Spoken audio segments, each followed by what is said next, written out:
नमः। श्रीरामचन्द्राय नमो नमः। श्रीगुरुचरण सरोज रज निज मनु मुकुर सुधारि। बरनौ रघुबर बिमल जसो जो दायको फल चारि। बुद्धिहीन तनु जानिके सुमिरो पवन कुमार। बल बुद्धि विद्या देहु मोहि हरहु कलेश विकार।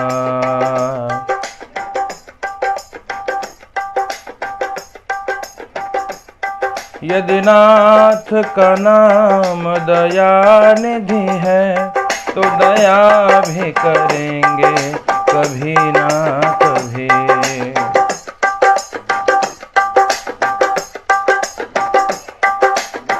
रामाय रामभद्राय रामचंद्राय वेधसे रघुनाथाय नाथाय सीताया पतये नमः। सौराष्ट्र देशे विशदे रम्ये ज्योतिर्मयमु चन्द्रकलावतंसं भक्ति प्रदानाय कृपावतीर्णं तं सोमनाथं शरणं प्रपद्ये। ओ तं सोमनाथं शरणं प्रपद्ये। सभी को भैया बहुत बहुत धन्यवाद। जय श्री राम। अनंतपुरी गुरुजी ओम नमो नारायण। जय श्री राम। आर तिवारी रूपम जी जय हो भैया। जय श्री राम। और कैसे हैं आप लोग, क्या हाल है? बहुत बहुत स्वागत और अभिनंदन करता हूं अपने इस फेसबुक पेज सनातन धर्म के रहस्य पर। आप सभी को साधुवाद, जय श्री कृष्णा, प्रणाम, नमो राघवाय। सभी को बहुत बहुत धन्यवाद।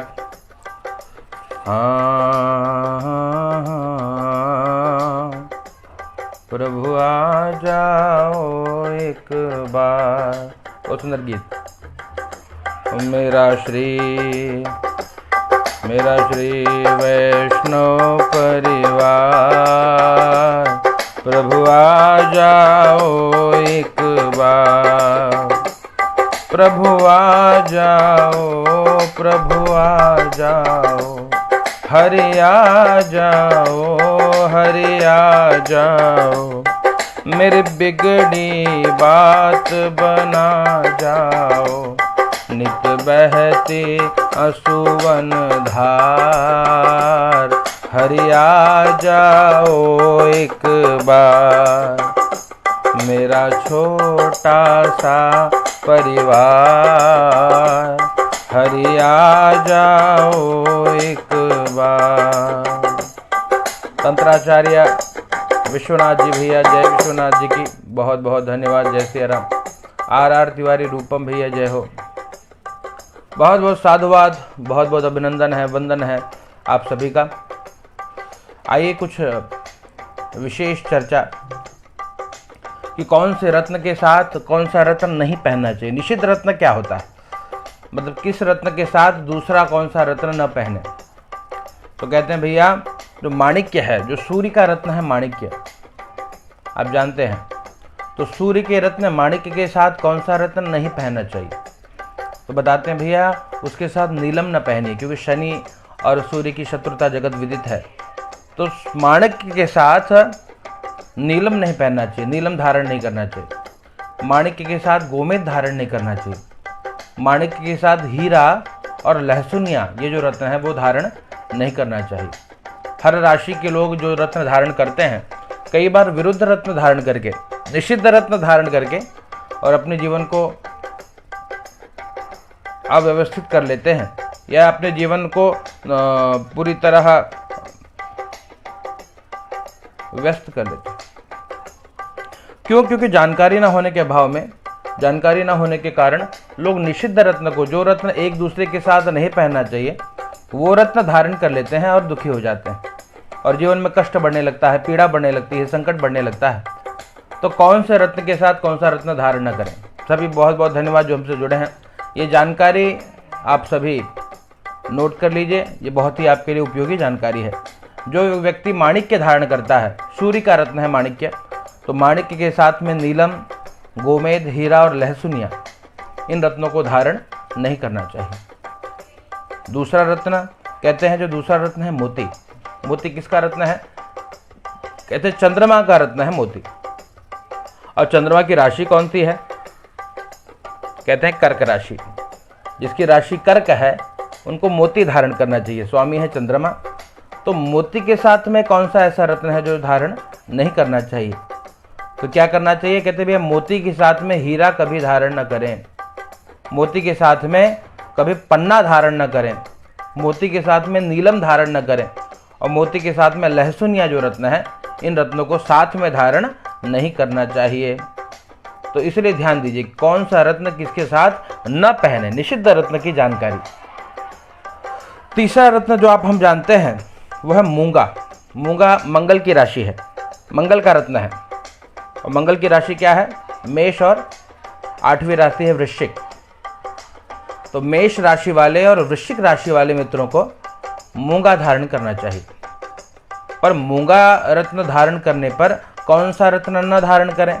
तो कहते हैं भैया मूंगा धारण करने के पश्चात साथ में हीरा न धारण करें, मूंगा के साथ में पन्ना धारण नहीं करना चाहिए, मूंगा के साथ में गोमेद धारण नहीं करना चाहिए, और मूंगा के साथ में लहसुनिया, ये जो रत्न है इनको साथ में धारण नहीं करना चाहिए।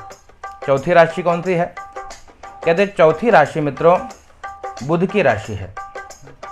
बुध की राशि कौन सी? मिथुन और कन्या राशि, तीसरी और छठवीं राशि। तो कन्या राशि वालों को और मिथुन राशि वालों को पन्ना धारण करना चाहिए। पन्ना धारण करने से उनके सभी समस्याओं का समाधान हो सकता है।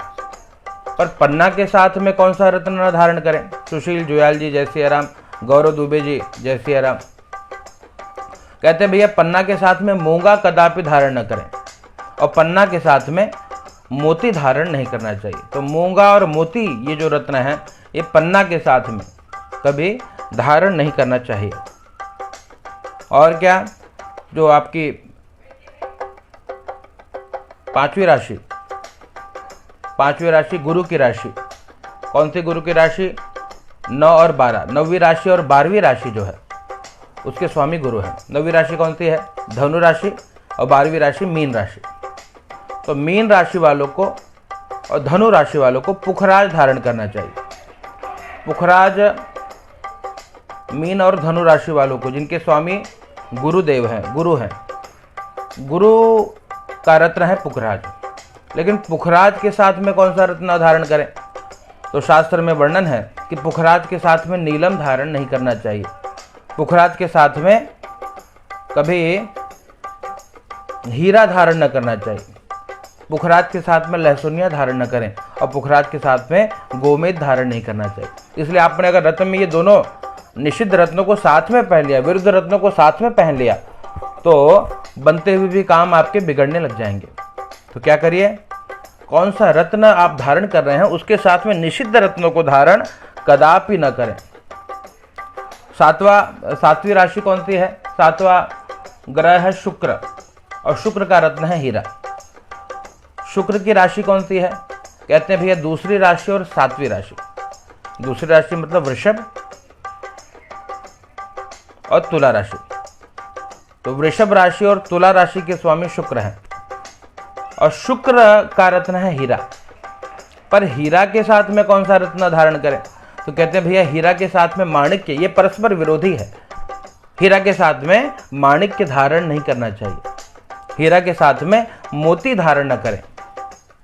हीरा के साथ में कहते हैं भैया कि मूंगा को धारण नहीं करना चाहिए, और हीरा धारण किए हैं तो पुखराज को भी धारण न करें। इस प्रकार से ये निषिद्ध रत्न है। हीरा के साथ में माणिक्य, मोती, मूंगा और पुखराज, इन चारों रत्न को साथ में धारण नहीं करना चाहिए, इससे समस्याएं बढ़ने लगती हैं। और आपकी यहाँ पे जो अष्टम ग्रह है, सप्तम ग्रह सूर्य, चंद्र, मंगल, बुध, गुरु, शुक्र, शनि, तो शनि ग्रह के क्या हकीक धारण करना चाहिए? हकीक के लिए कुछ अलग विषय लेंगे मित्र। अपने ग्रंथों में जो पारंपरिक रत्न है उसमें हकीक का नाम वर्णित नहीं है। अपने पारंपरिक ग्रंथों में जो रत्न है उन्हीं का नाम हम यहाँ पर ले रहे हैं, जो पारंपरिक रत्न हमारे ग्रंथों में है। जैसे राहु के लिए गोमेद, केतु के लिए लहसुनिया, शनि के लिए नीलम। तो बात कर रहे हैं हम लोग शनि पर। शनि जो है वो 10वें और 11वें राशि के स्वामी है। 10वीं राशि है मकर और 11वीं राशि है कुंभ। तो मकर और कुंभ के स्वामी हैं शनिश्चर महाराज। तो शनिश्चर महाराज का जो रत्न है वो है नीलम रत्न। नीलम मध्य में धारण करते हैं, आपको ज्ञात होगा। पर नीलम रत्न के साथ में कौन से निषिद्ध रत्न हैं जिनको धारण न करें? तो कहते हैं भैया नीलम के साथ में माणिक्य को धारण नहीं करना चाहिए, नीलम के साथ में मोती धारण नहीं करना चाहिए, और नीलम के साथ में पुखराज भी धारण नहीं करना चाहिए। माणिक्य, मोती और पुखराज ये नीलम के साथ में धारण नहीं करना चाहिए। और इस प्रकार से जो हमारा अष्टम रत्न है गोमेद रत्न, गोमेद जो है राहु का रत्न है। राहु पीड़ित व्यक्ति इसे धारण करते हैं, पर राहु के इस ग्रह के साथ गोमेद के साथ में किस रत्न को धारण न करें? तो शास्त्र में वर्णन है कि भैया गोमेद के साथ में माणिक्य को धारण न करें, गोमेद के साथ में मोती को धारण न करें, और गोमेद के साथ में पुखराज को कदापि धारण नहीं करना चाहिए। और भैया इस प्रकार से जो आपका नवम रत्न है, नवा ग्रह केतु, केतु ग्रह के स्वामी जो हैं, केतु ग्रह जो है उनका रत्न है लहसुनिया। तो लहसुनिया जो रत्न है उसके साथ में किस रत्न को न धारण करें? तो यदि आपने लहसुनिया धारण किया हुआ है तो लहसुनिया के साथ में मोती को कदापि धारण न करें। लहसुनिया के साथ में माणिक्य को धारण नहीं करना चाहिए। लहसुनिया के साथ में पुखराज जो रत्न है वो साथ में धारण न करें, और लहसुनिया के साथ में मूंगा धारण न करें। इस प्रकार से ये परस्पर निषिद्ध रत्न है जिसकी हमने जानकारी दी। और क्या करना चाहिए? बहुत समस्या हो जीवन में तो आप जड़ भी धारण कर सकते हैं। यदि आपके पास धन नहीं है तो फिर क्या धारण करें? कौन सा रत्न ले? रत्न को वहन करने की क्षमता नहीं है, धन का अभाव है, तो क्या करें? कहते भैया जब जीवन में धन का अभाव है, रत्न नहीं खरीद पा रहे हैं, तो शास्त्रों में जड़ का वर्णन है। आप जड़ी को धारण कर सकते हैं, और जड़ को धारण करने से भी आपके कष्ट दूर हो सकते हैं। तो यदि आपको इस विषय में कोई जानकारी चाहिए, नीचे कमेंट करिएगा कि आपके कौन से ग्रह कमजोर हैं जिसके आप रत्न नहीं ले पा रहे हैं, तो कौन सी जड़ धारण करें। आप नीचे कमेंट करिएगा, हम आपको अवश्य बताएंगे। राजेश दुबे जी जय हो भैया। ज्ञानेंद्र शुक्ला गुरु जी जय हो। किस ग्रह से आप पीड़ित हैं और किसका रत्न आपको चाहिए और रत्न नहीं ले पा रहे हैं, तो ऐसा कौन सा जड़ है जिसको आप धारण करके ग्रह शांति कर सकते हैं, ग्रहों के कष्टों से मुक्ति पा सकते हैं? नीचे कमेंट अवश्य करिएगा, हम आपको अवश्य बताएंगे। तब तक भगवान से गुरुजी आपसे मिलना नहीं हो पा रहा, आप घर पे आ जाइए। रविंद्र तिवारी जी आप तुरंत घर पे चले आइए, तुरंत मिलना हो जाएगा। एकदम स्वागत है आप सभी का। ज्ञानेंद्र जी आप भी यहाँ पे बहुत बहुत स्वागत है, आप साथ में आइए, भजन करेंगे। क्योंकि जीवन में बहुत कष्ट है तो एक काम तो कर सकते हैं कि भगवान का भजन किया जाए, तो भगवान के भजन से सभी कष्ट दूर हो जाते हैं। संतोष शुक्ला जी भैया नमो राघवाय, जय श्री कृष्णा। तो आइए आपको वो भी जानकारी प्रदान करूं। सूर्य ग्रह की शांति के लिए कौन सा जड़ धारण करें? अगर आप नए हैं तो पेज को लाइक करिए, वीडियो को शेयर करिए और कमेंट अवश्य करिए। पंडित हिमांशुधर शास्त्री जी जय सिया राम। जिसका सूर्य कमजोर है, सूर्य ग्रह खराब है और महाराज वो माणिक्य नहीं खरीद पा रहा है, तो क्या धारण करें? तो कहते हैं भैया जिसका सूर्य ग्रह कमजोर है तो उस व्यक्ति को बेल, आप जानते हैं बेल जो शिव जी को चढ़ता है, बेल पत्र, बेल की जड़, बेल की जड़ को सुखा करके और उसको भैया गुलाबी या लाल धागे में रविवार को धारण कर लीजिए। बेल की जड़ को धारण करने से कहते हैं भैया सूर्य ग्रह की शांति होती है। गुरपाल सिंह जी आप कहाँ से हो? हम भैया वैसे मूलतः जौनपुर के निवासी हैं, जौनपुर उत्तर प्रदेश। इस समय हम मुंबई में हैं, डोंबिवली में। स्वागत है आपका। सात्विक चतुर्वेदी जी जय श्री कृष्णा। शुभम बिलोरे जी, जय श्री राम। तो कहते हैं चंद्रमा के लिए, चंद्रमा ग्रह की शांति के लिए खिरनी का ग्रहण, क्या बात है। हरिश्चंद्र सोनी जी, चंद्र ग्रह कमजोर है आपका, तो कहते हैं खिरनी का जो जड़ है वो सफ़ेद डोरे में, सफ़ेद धागे में सोमवार को उसको धारण कर सकते हैं, खिरनी का जड़। तो इस प्रकार से जो खिरनी का जड़ है वो आप सफ़ेद धागे में सोमवार को धारण करिए। कुमुद किशोर शर्मा जी, जय श्री सीताराम। विनायक पाठक जी, सादर प्रणाम। नमो राघवा भैया। इस प्रकार से जो तीसरा ग्रह है भैया वह है मंगल। मंगल का रत्न है मूंगा, आप जानते हैं, पर जड़ कौन सी है। मूंगा न खरीद पाए तो कौन से जड़ धारण कर ले जिससे शांति मिले। तो मूंगा ग्रह यदि आपका कमजोर है तो आप एक जड़ धारण कर सकते हैं। वो जड़ है भैया, कहते हैं अनंत मूल की। अनंत का जो मूल है उसको यदि आप, उसके जड़ को आप लाल डोरे में, लाल धागे में मंगलवार को धारण करेंगे तो मंगल ग्रह की शांति होगी। मेरे पास पैसा टिकता नहीं है, बहुत मुश्किल से आता है, क्या करें गुरुजी। जीत राजपूत जी, पैसा टिकाने के लिए सबसे श्रेष्ठ उपाय आपको बताऊं, श्री सूक्त कनक धारा आदि का अनुष्ठान प्रारंभ करिए। श्री सूक्त और कनक धारा का अनुष्ठान, इतना दिव्य अनुष्ठान अगर आप स्वयं न कर पाएँ तो हमारे यहाँ वैदिक ब्राह्मणों के द्वारा ये संपादित होता है। आप कुछ राशि, कुछ दक्षिणा भेज करके यहाँ भी करा सकते हैं।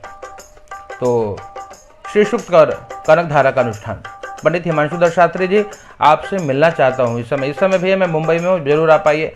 मुंबई में ठाणे, डोंबिवली, कल्याण, जहाँ कहीं आप आएँ आप हमें संपर्क करिएगा, अवश्य आपसे मिलेंगे। गुरुजी नीलम असली कहाँ से मिलेगा, कितने का? नीलम बहुत महंगा रत्न है गुरुपाल जी। नीलम आप पकड़ लीजिए, असली रत्न आप 5,000 रुपये पर कैरेट कम से कम पकड़िए। तो नीलम जो है 5,000 रुपये पर कैरेट मिनिमम आप नॉर्मल पकड़िए। तो जितना कैरेट आपको लगे, 8 कैरेट आप हिसाब लगा लीजिए। यहाँ मिल जाता है, हमारे यहाँ काफ़ी रत्न वाले हैं जो आपको रत्न प्रदान करा देते हैं सर्टिफिकेट के साथ में। तो यहाँ पर हम बात कर रहे थे संतोष शुक्ला जी, भैया जिसे कुछ पता नहीं है, अपनी राशि वगैरह पर बहुत कष्ट है, तो वो कौन सी जड़ धारण करे, क्या बात है। अब एक प्रश्न आता है कि जिसे कुछ पता नहीं है राशि वगैरह और बहुत कष्ट में है, तो देखिए आप जिस नाम से पुकारे जाते हैं, संतोष जी आपके लिए बता रहा हूँ, आपका जो नाम है उस नाम राशि को लीजिए। जैसे गोसा, शिशु, सदबिखा है ना, सदबिशा नक्षत्र है, तो जिसकी जो नाम राशि है उसी राशि के अनुसार जड़ को धारण करिए, आपको लाभ मिलेगा, है ना, उसी राशि के अनुसार। तो आप जो आपका पुकार नाम है उसके अनुसार आप अपने रत्न को या अपने जड़ को धारण करिए, इससे भी विशेष लाभ प्राप्त होगा। जीत राजपूत जी भैया, जय सिया राम। कनक धारा का पाठ कैसे और कितने दिन करना है? कम से कम 21 दिन का पाठ करिए कनक धारा का। कनक धारा यंत्र स्थापित करके करिए, तो महालक्ष्मी की कृपा से आपके जो धन की समस्या है वो दूर हो जाएगी। पंडित राधा सर्वेश्वर जी महाराज जी, राधे राधे भैया। श्री राधे मेरी स्वामिनी, मैं राधे को दास, और जन्म जन्म मोह दीजिए श्री वृंदावन को वास। जय हो राधा सर्वेश्वर जी, अद्भुत नाम है आपका, आपको प्रणाम करते हैं भैया, जय सिया राम। संजीव रैना जी, सादर सियाराम जी, आप वैष्णो दर्शन के लिए आओ जम्मू में और मेरे घर भी, क्या बात है। संजीव रैना जी, आप अपना नंबर अवश्य दीजिए, अवश्य। हम इस समय वैष्णो देवी के दर्शन का मन में विचार आया है और माता जी ने चाहा तो वहाँ अवश्य पधारेंगे, जरूर आपके घर भी पधारेंगे। तो आप अपना संपर्क सूत्र दीजिएगा वैष्णो देवी आकर के, और हम आपसे जरूर मिलेंगे भैया। संजीव रैना जी, बहुत बहुत धन्यवाद और जय माता दी। तो हम बात कर रहे थे इस समय बुध ग्रह के लिए।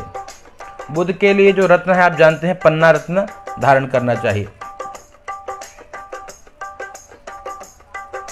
बुध रत्न के लिए बुध ग्रह के लिए पन्ना रत्न धारण करना चाहिए। अगर पन्ना रत्न नहीं है तो विधारा जो होती है, विधारा की जड़ को आप बुधवार के दिन हरे डोरे में उसको बांधने से बुध ग्रह की शांति होती है। ये सब अमूल्य जानकारी है मित्रों। जब आप ग्रंथों का अध्ययन करेंगे तो सब ग्रंथों में कुछ हमने नूतन आविष्कार नहीं किया है, ये सब हमारे ऋषियों की देन है साहब, हैं, सब उनकी कृपा है। तो बुधवार के दिन विधारा की जड़ को धारण करना चाहिए। बहुत बहुत धन्यवाद भैया रैना जी, जरूर आपके घर पधारेंगे संजीव भैया, अवश्य माता जी रानी कृपा करें, और जब वैष्णो देवी का आगमन होगा तो हम आपके घर अवश्य पधारेंगे। बहुत बहुत साधुवाद। दिलीप शर्मा जी, जय राम जी की प्रभु, यह नाम श्री मेरे पिताजी ने रखा है, बहुत सुंदर नाम है, आपके पिताजी को भी प्रणाम है भैया। राधा सर्वेश्वर जी, क्या बात है। मेरे पास वहाँ का सुख अपना घर नहीं पा रहा, गुरुजी क्या करूँ। अपना घर पाने के लिए मित्र अपनी कुंडली के चतुर्थ भाव को मजबूत करिए।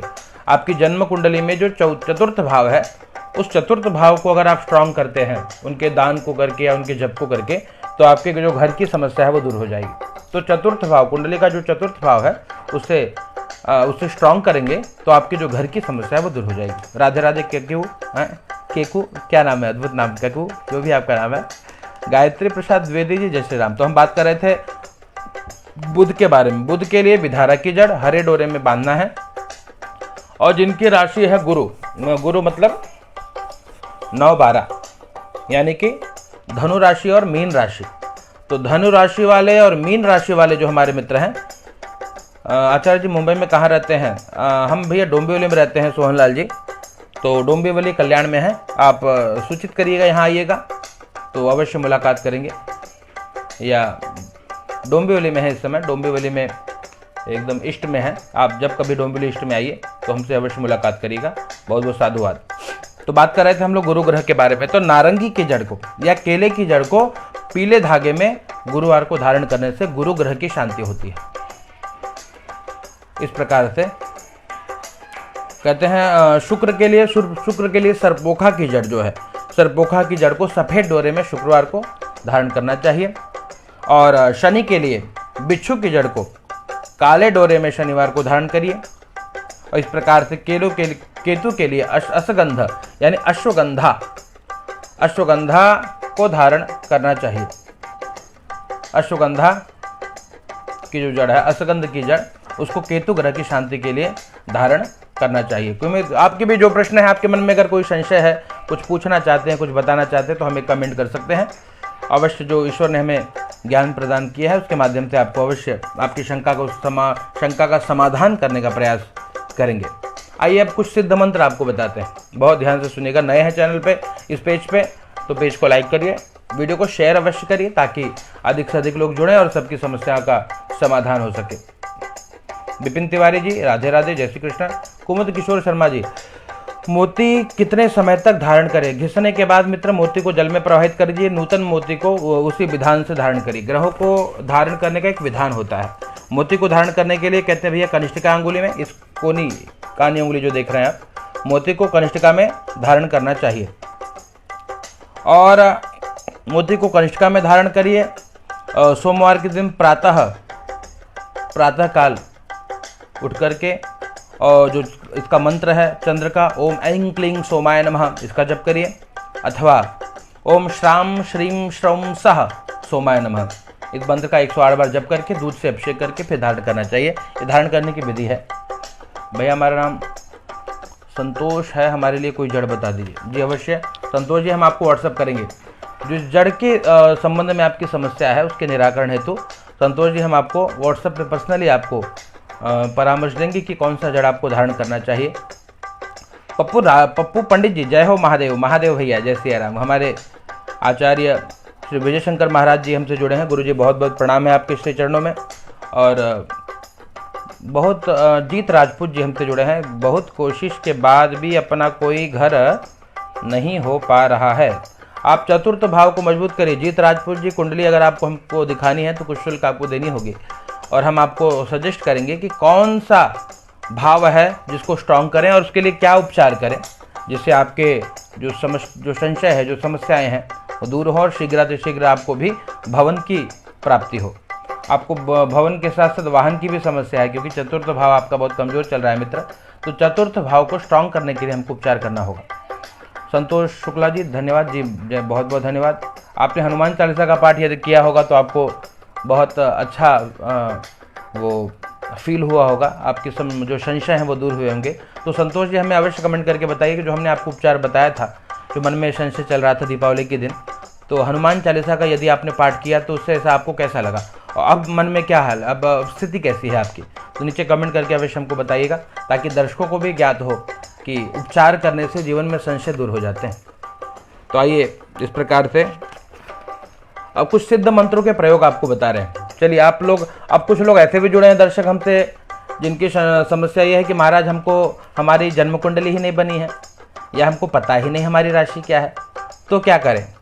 कैलाश पुष्करणा जी राम राम। साहिल के पराशर जी गुरु जी राहु विद्या भाव में खराब है, उपाय विद्या भाव में राहु है भैया, तो फिर समस्या बड़ी गंभीर है आपकी। विद्या क्षेत्र में उन्नति को रोक रहा है राहु, तो राहु उसके लिए उपचार करने के लिए आप हमारे ऊपर जो नंबर दिए हैं उस पर व्हाट्सअप करिएगा, हम आपको उपचार बताएंगे। इस समय हम संकल्प कहते हैं सिद्ध मंत्रों के लिए, कौन से ऐसे सिद्ध मंत्र हैं जिनके द्वारा आप सभी अपने कष्टों से छुटकारा पा सकते हैं। तो यदि कष्टों से छुटकारा पाना है और आपको राशि नहीं पता, रत्न नहीं पता, जड़ नहीं पता, तो क्या करिए, कहते हैं भैया कुछ मंत्र हैं ऐसे दिव्य, ऐसे सिद्ध मंत्र हैं जिन मंत्रों के प्रभाव से आपके जो कष्ट हैं वो दूर हो सकते हैं। तो संकट अगर जीवन में बहुत है, आपको लग रहा है कि महाराज बहुत संकट में पड़े हैं और उपाय बता दीजिए, तो आप फिर आपसे अनुरोध करो, नए हैं तो वीडियो को शेयर करिए और कमेंट अवश्य करिए आपको जो कुछ जानना है। जीवन में संकट बहुत है, मन शांत हो गया, डर कम हुआ है, अब आपके बताए रुद्राभिषेक की योजना बना रही हूँ। बहुत सुंदर संतोष जी, बहुत बहुत साधुवाद। माता रानी आपका कल्याण करें, मेरे हनुमान जी सभी कष्टों को दूर करें। 7 बार आपने किया, मन शांत हो गया। बिल्कुल वो जो मन में बहुत जो भय था आपके, उस भय की निवृत्ति के लिए तत्काल जो उपाय था हमने आपको बताया था और वो अचूक उपाय है। भगवान की कृपा से जो मानसिक भय था उसको श्री हनुमान जी ने दूर किया। बहुत बहुत धन्यवाद। दीपक मिश्रा जी, भैया मुझसे मिलना है। संतोष जी, यहाँ जो हमसे लोग जुड़े हैं भारत के भिन्न भिन्न क्षेत्रों से, और सभी भगवत प्रेमी सनातन प्रेमी के हृदय में बैठे मेरे श्री सीता रामचंद्र जी के चरणों में प्रणाम करता हुआ, और आइए हम मंत्रों के बारे में जानते हैं। संकल्प सिद्धि के लिए कहते हैं भैया संकट निवृत्ति है। अगर संकट है जीवन में, उसकी निवृत्ति कौन से मंत्र, कहते हैं बहुत दिव्य मंत्र है, ध्यान से सुनिए, नोटबुक होगा तो नोट कर लीजिए। पप्पू पंडित जी, अच्छी मधुर वाणी है, जय सिया राम भैया, बहुत बहुत साधुवाद, बहुत बहुत धन्यवाद, नमो राघवाय। तो हम चर्चा कर रहे थे संकट निवृत्ति के लिए मंत्र, आप नोट कर सकते हैं, बहुत दिव्य मंत्र है। कृष्णाय वासुदेवाय हरये परमात्मने प्रणत क्लेशनाशाय गोविंदाय नमो नमः। ये दिव्य मंत्र है। इस मंत्र का यदि आप पाठ करें तो हम आपके सामने पुनः उपस्थित हैं संकट निवृत्ति के लिए श्रीमद् भागवत के इस दिव्य मंत्र कृष्णाय वासुदेवाय हरये परमात्मने प्रणत क्लेशनाशाय गोविंदाय नमो नमः। इस दिव्य मंत्र का जप करिए, आपके सभी संकट मेरे परमात्मा की कृपा से दूर हो जाएंगे। कृष्णाय वासुदेवाय हरये परमात्मने प्रणत क्लेशनाशाय गोविंदाय नमो नमः। इस सिद्ध मंत्र का 108 बार पाठ अगर आप प्रतिदिन करेंगे तो जो संकट जीवन में है वो दूर हो जाएंगे। राहुल पांडे जी, राधे राधे भैया। दीपक मिश्रा जी, स्मरण शक्ति कैसे बढ़ेगी, कहते भैया स्मरण शक्ति को बढ़ाने के लिए यानी कि विद्या प्राप्ति यदि आपको जीवन में करनी है तो माँ शारदा के मंत्र को जप करिए। माँ शारदा के मंत्र का जप करने से भैया कहते हैं आपके जो स्मरण शक्ति है वो बढ़ने लगेगी। क्या करिए, कहते भैया माँ शारदा का दिव्य मंत्र है, माँ शारदे नमस्तुभ्यं काश्मीरा पुरवासिनी त्वामहं प्रार्थये नित्यं विद्यादानंश देहि में। 108 बार पाठ करिए। माँ शारदे नमस्तुभ्यं काश्मीर पुरवासिनी त्वामहं प्रार्थये नित्यं विद्यादानंच देहि में। बहुत दिव्य मंत्र है। 108 बार इसका अगर आप जप करते हैं तो कहते हैं भैया आपके स्मरण शक्ति बढ़ने लगेगी, विद्या क्षेत्र में उन्नति होगी।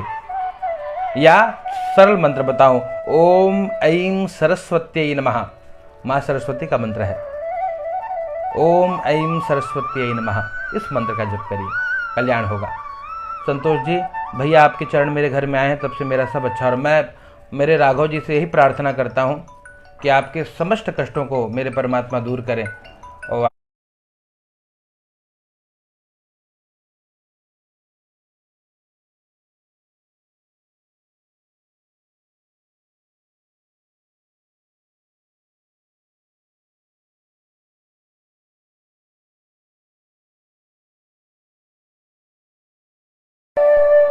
नेटवर्क की समस्या के कारण थोड़ा थोड़ा वीडियो बाधित हो रहा होगा, फिर भी तो परहित जो है वो धर्म कर्म है, इसलिए जितना हो उतना परहित होता रहे। तो हम आपका जो प्रश्न था विद्या प्राप्ति के लिए, ओम ऐं सरस्वती नमः, माँ सरस्वती का दिव्य मंत्र है, आप भाव से पाठ करिए, जप करिए, माँ सरस्वती की कृपा से कल्याण होगा। हिमांशु शास्त्री वशिष्ठ जी, राधे राधे जी। और कहते जीवन में मुक्ति की यदि कामना है, नहीं सुन पाए संतोष जी, बस हाँ आशीर्वाद यही है कि सारा कष्ट दूर हो और ये जो नूतन वर्ष आने वाला है वो आपके लिए मंगलमय हो, आपकी समस्त कामनाओं की पूर्ति करे। और वो जो मृत्यु का भय, किसी ज्योतिषी जी ने संतोष जी को बताया कि ये अंतिम समय है आपका, और तो उन ज्योतिषी को भी भगवान सदगति दे। क्योंकि इनके घर गया था मित्रों, आपको एक अनुभव शेयर करूं, जन्म कुंडली का दर्शन किया मैंने और प्रश्न कुंडली बनाई मैंने इस प्रश्न के निराकरण हेतु कि क्या वास्तव में इतनी मारण दशा चल रही है कि व्यक्ति का जीवन जाने वाला है, पर ऐसा कुछ नहीं था। इसलिए जिन्हें ज्योतिष का ज्ञान नहीं है वो भी अगर ज्योतिषीय परामर्श देने लग जाएं तो व्यक्ति के मन में ज्योतिष के प्रति, शास्त्रों के प्रति अविश्वास उत्पन्न होने लगता है। इसलिए सही जानकारी होने के बाद ही किसी को सलाह करना चाहिए। हाँ, यदि जानकारी ना हो तो शीघ्र कह दे। वही ज्योतिषी जी ने उनको बता दिया था संतोष जी को कि भैया अंतिम समय है आपका, आप भजन करिए। और हमने कहा कि भैया नहीं कोई बात नहीं, आप निश्चिंत रहिए, अगर हमने कुछ पढ़ा है या कुछ भी ज्योतिष का ज्ञान है तो आपको कुछ होगा नहीं। ये समय आपका मारण काल नहीं है। हाँ, थोड़ा कष्ट जरूर आपको होगा, वो संकट आएंगे, पर उसके लिए एक रुद्राभिषेक करने का एक परामर्श भी दिया था। भगवान की कृपा से मैं पूरा विश्वास है कि संतोष जी आपके जीवन में जो खुशियाँ हैं वो पुनः लौट आएगी और आप इस जीवन में बड़ी प्रसन्न रहेंगी। बहुत बहुत साधुवाद। तो हम बात कर रहे थे, जो भी हमसे जुड़े हैं भैया, जितने भी भूदेव हैं, कहते हैं जिस कन्या का विवाह नहीं हो रहा है उसे क्या करना चाहिए। तो कन्या के विवाह के लिए कात्यायनी मंत्र का जप करिए, कात्यायनी मंत्र का अनुष्ठान कराइए, बहुत लाभ है। कात्यायनी महामाये महायोगिन्यधीश्वरी नंद गोप सुतम देवी पतिम में कुरुते नमः, कात्यायनी मंत्र है। इसका जप करने से जिन कन्या का विवाह नहीं हो रहा है उन कन्या का विवाह हो जाता है। और इस प्रकार से जीवन में जो भी समस्याएं हैं, जो आपकी यदि कोई समस्या हो तो नीचे कमेंट करिएगा, उसके समाधान जो शास्त्रों में वर्णित है वो हम आपको बताएंगे। और शीघ्र विवाह के लिए पुरुषों को क्या करना चाहिए, तो कहते हैं पत्नीम मनोरमा देहि, पत्नीम मनोरमाम देहि मनोवृत्तानुसारिणीम तारिणीम दुर्ग संसार सागर से कुलोद्भवान। इस प्रकार से इस मंत्र का जप करने से पत्नीम मनोरमाम देहि मनोवृत्तानुसारिणीम तारिणीम दुर्ग संसार सागर से कुलोद्भवान।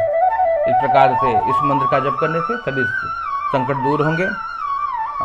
कुछ कॉल लेने हैं मुझे, कुछ जो मेरे यजमान हैं मुझे ऑनलाइन पत्रिका दिखाना चाह रहे हैं, तो उन्होंने हमें कॉल किया है। तो कुछ समय बाद पुनः आपके सम्मुख उपस्थित होऊंगा। तब तक सभी को धन्यवाद। जय श्री कृष्ण, जय सिया राम।